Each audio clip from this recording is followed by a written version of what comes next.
Traffic police असल्याचे सांगून वृद्धाची 1.25 लाखाची चेन लंपास. सांगलीच्या कवठेमहांकाळ तालुक्यातील अलकुडॅस येथील मंदिरात दर्शनासाठी आलेल्या वृद्धाला ट्रॅफिक पोलीस असल्याची बतावणी करून लुटण्यात आले. कृष्णा गणू पांढरे वय 71 राहणार शिंगणापूर तालुका जत यांच्या गळ्यातील 1.25 लाखाची सोन्याची चेन चोरट्याने लुबाडली. ही घटना बुधवारी घडली. कृष्णा पांढरे हे बुधवारी अमावस्येनिमित्त अलकुडॅस येथील मंदिरात दर्शनासाठी गेले होते. जत कवठेमहांकाळ रस्त्याने शिंगणापूर गावाकडे निघाले होते. पांढरे यांच्या पाठीमागून 3 मोटरसायकली आल्या.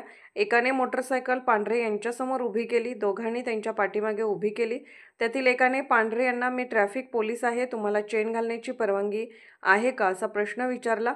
चेन काढून पिशवीत ठेवण्यास सांगण्यात आले. यावेळी त्याच्यासोबत आलेल्या व पांढरे यांच्या पाठीमागे उभ्या असलेल्या दुसऱ्या मोटरसायकलवरील इसमाने त्यांच्या गळ्यातील चेन काढून त्यांच्या जवळ असलेल्या पिशवीत ठेवली. पांढरे यांनी त्यांच्या गळ्यातील चेन कागदाच्या पुडीत बांधून पिशवीत ठेवली.